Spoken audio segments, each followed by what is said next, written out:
औज़ुबिल्लाहिमिनश्शैतानिर्रजीम बिस्मिल्लाहिर्रहमानिर्रहीम।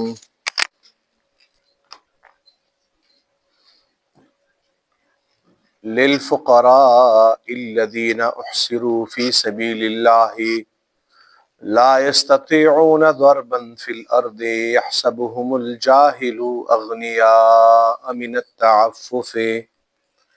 तारिफ़ुहुम बिसीमाहुम ला यसअलूना अन्नास इल्हाफ़ा वमा तुनफ़िक़ू मिन ख़ैरिन फ़इन्नल्लाह बिही अलीम। द सूरह बकरा पे दे रुकू के अल्लाह रब्बुल आलमीन چې کوم مضمون مونږ ته بیان کړو هغه د انفاق فی سبیل الله او د هغې د آداب متعلق چې د الله په لار کې تاسو خرج کوئ نو د هغې دپاره به د کم کم ادب لحاظ تاسو کوئ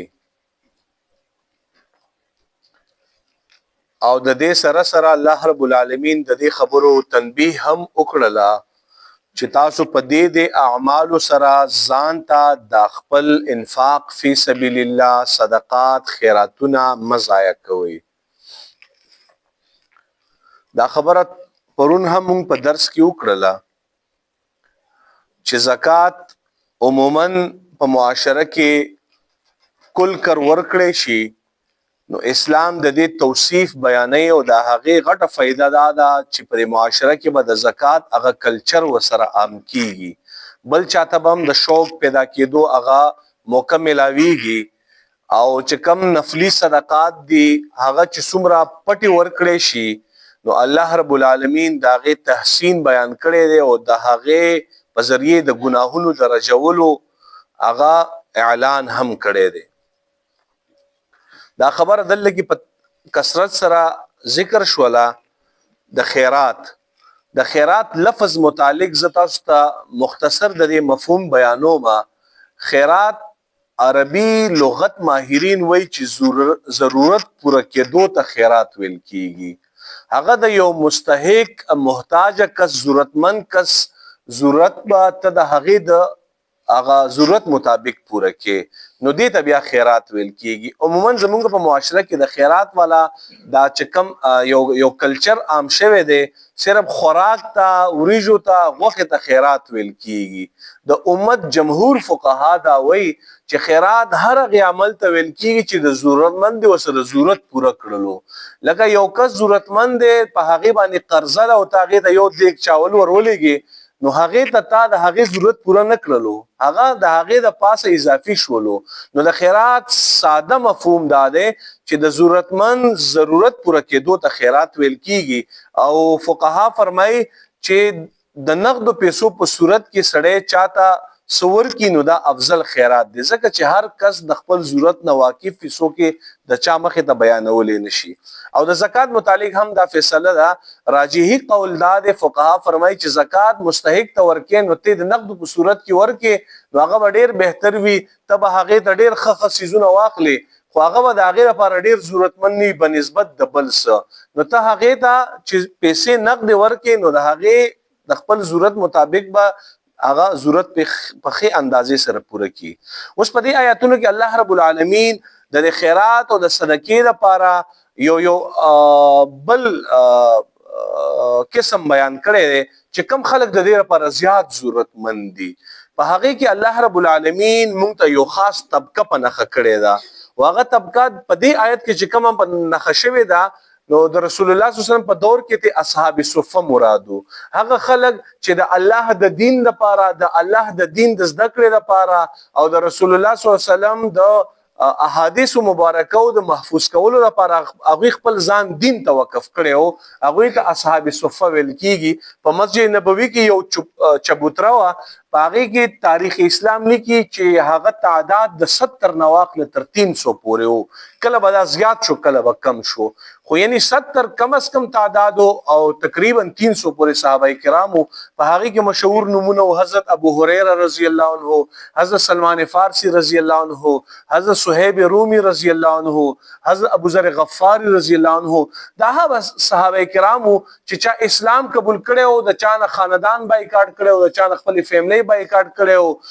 څوک چا د علاقې نه شړلی وو، د چا لپاره هغه ستوګ نه و، یو سپورټ په معاشره کې ختم شوی و. نو رسول الله صلی الله علیه وسلم ورته سپورټ په مسجد نبوي کې ورکړی چې تاسو راځئ دلته کې اسلام هم زده کوئ. نو قرآن هغې خلکو باندې انفاق فی سبیل الله ډېر زیات اپریشیټ کړی دی چې تاسو په ترجیحاتو کې په دې خلکو باندې انفاق فی سبیل الله وکړئ. او دا مسله عموما د دې دور فقها هم بیانوي چې د تاسو په معاشره کې د دین لپاره کار کوونکي خلک دا شانتي افراد چې تاسو ته پته لګي چې د دین لپاره کار کوي او د دې لپاره انکم سورس نشته لري، نو دا تاسو لپاره د هغوی خیال ساتل د هغې معاشرې په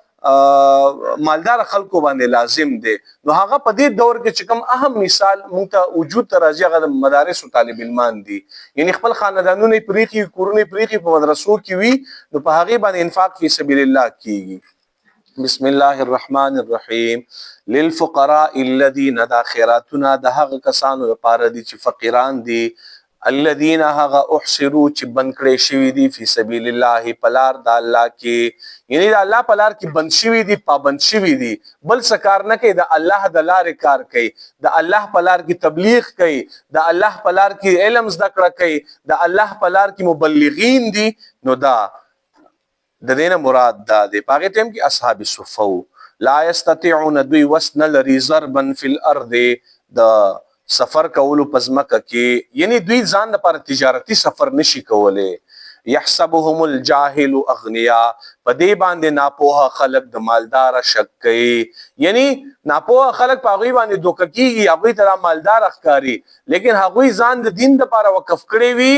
نو هغوی د دین د اصل مفهوم نه خبر وي، د چا نه غوښته نه کوي د ځان لپاره کل کر. نو الله تبارک وتعالی دلته کې تنبیه ورکوي چې تاسو په هغې خلکو کې سرچینګ کوئ، د هغې په یوم یا شیډول باندې او په معمولاتو باندې نظر ساتئ، نو تاسو ته به د هغوی فقر او غریبي ښکاره شي، یعنی خلک به ناپوهه خلک به په هغوی باندې د مالدار فکر کوي.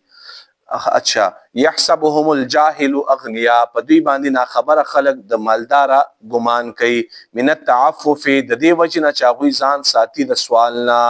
تعرفهم بسیماهم او په پیژنې تاسو دوی په نښو د دوی سره، د دوی د نښو نه به وپېژنئ. ګوره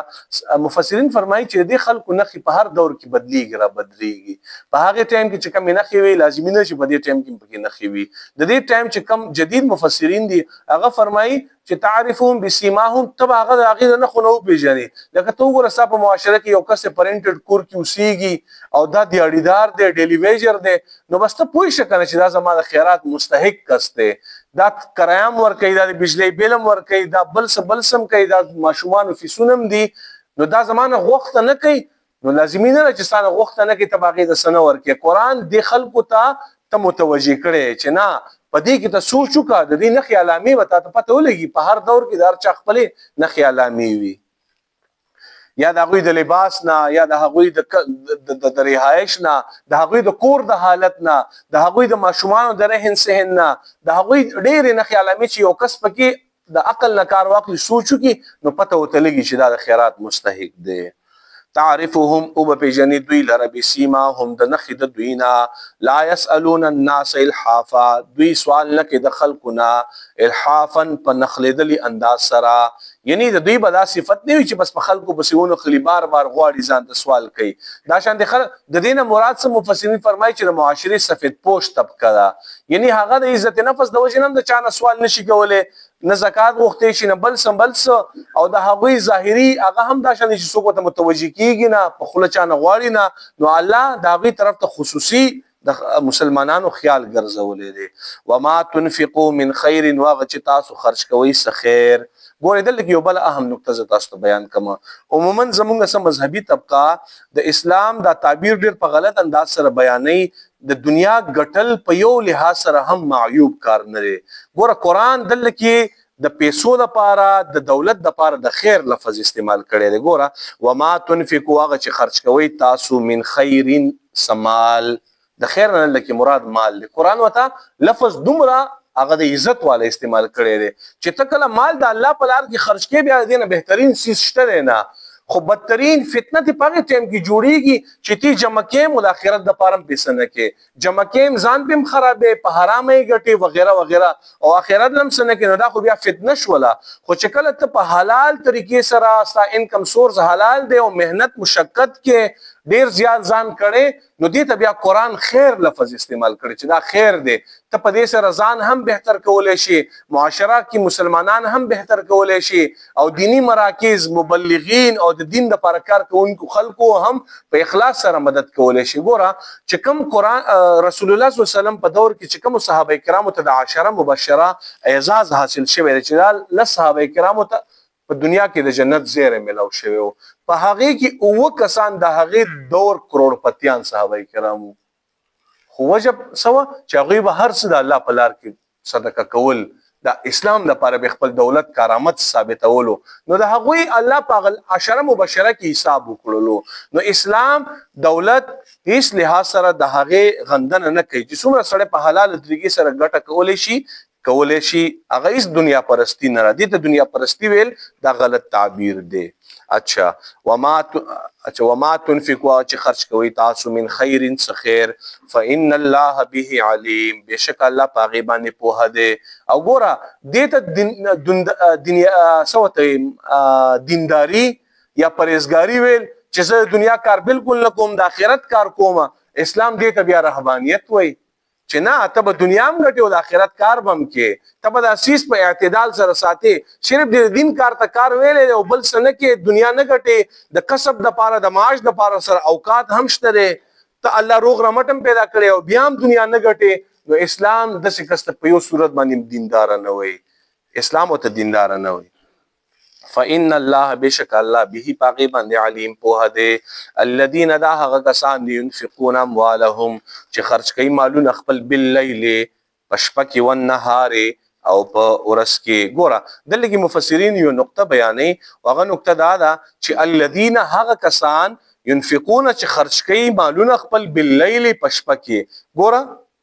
په خرج کولو کې شپه په لاره وسره په شپه کې تیار وي نو چې تکله خرج کې نفلي خرج کې نو په پټه باندې وکا دا بالکل ښکارا کوما په دې کې د ریاکاری نه ځان وساته هغه ترتیب الله تعالی شانته وساتلو په ورځ باندې د شپې لفظ مقدم وساتلو چې تکله صدقه خیرات کې د چا تعاون کې نو ته په پټ انداز سره وکا والنهار د ورځې سرن په پټه باندې وعلانیه او په ښکارا باندې ګوره دلته کې بیا هم د ښکارنه مخکې د پټي والا لفظ مخکې ساتلې دی دا د اسلام مزاج د قرآن ښایست دی فلهم د دوی لپاره اجرهم بدلی د دوی دی او دلته کې لازمي نه چې دا بمدا شانتي وي چې په کم ټیم کې تا ته پته لګي چې زما په ښکارا باندې بل کس ته موټیویشن ملاويږي زما په کې ریاکاری مطلوب نه را نو بیا اسلام تا نه منې کوي ته بیا په ښکارا باندې صدقات خیراتونه او دا شانتي د خلکو سره ډونیشن کولای شي خو چې سم مقصد پکې دا وي چې بل کس وسره موټیویټ شي بل کس هم زما د عمل نزد کړو کی بل کس ته هم یو شوق پیدا شي نو بیا پکې الله تبارک وتعالى صفابندی نه لګولې فلهم اجرهم ندوی د پاره اجر د دوی عند ربهم پنيز د رب د دوی ولا خوف عليهم نبي پدی باندې سيرا ولا هم يحزنون او نه بدوی غمجن وي دلته الله رب العالمین د یری د پاره دوه قسمه الفاظ استعمال کړ یو د خوف او یو د حزن دا د عربی الفاظ دي خوف هغه یری ته ویل کیږي چې ظاهري یروي لکه تا ته مخامخ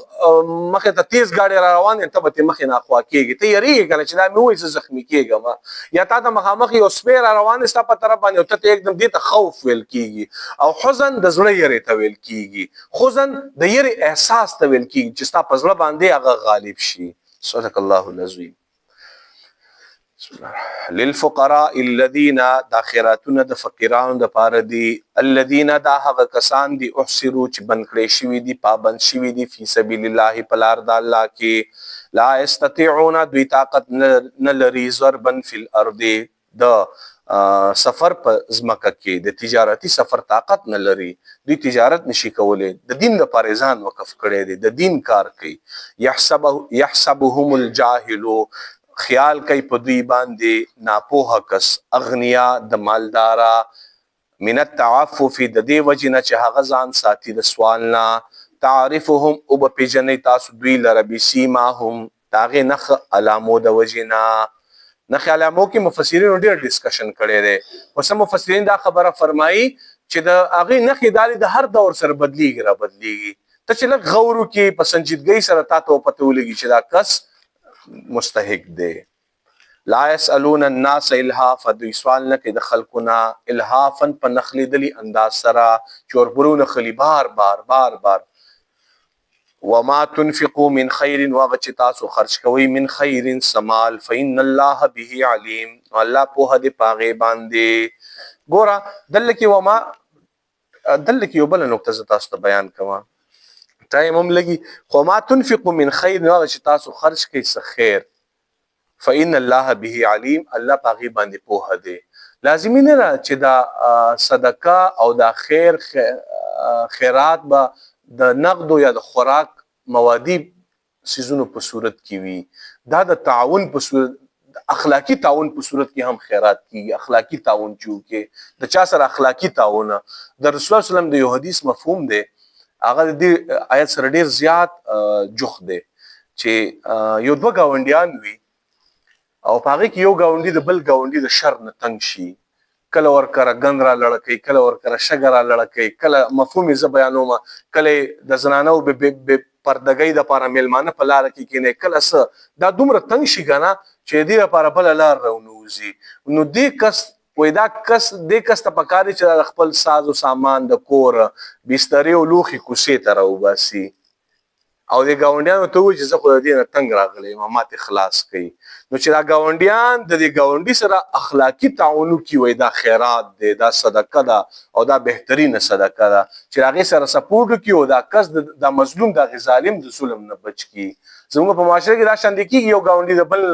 تنگ وي خو گاونډیان بسترګې ما پردې کار دې سب کار لرو ګوره د مسلمان تکلیف پردې تکلیف نه هغه خپل تکلیف ګڼل کیږي نو دې احساس ته دې رویه ته او دې سلوک ته هم اسلام صدقه ویلې ده خیرات ورته ویلې ده او نیکی ورته ویلې ده الذين دا هغه کسان ينفقون اموالهم چې خرج کوي مالونه خپل بالليل والنهار د شپې د ورځې سرا وعلانيه په پټ او په ښکارا فلهم اجرهم عند ربهم نو دوی لپاره اجر دی بدلی دی په نيز د رب دوی ولا خوف عليهم ولا هم يحزنون نبوي په دوی باندې سيرا او نبوي غمجن وي صدق الله العظيم امين الحمد لله رب العالمين والعاقبة للمتقين الصلاة والسلام على أشرف الأنبياء والمرسلين وعلى آله وأصحابه أجمعين ربنا تقبل منا إنك أنت السميع العليم وتب علينا إنك أنت التواب جزاكم الله خير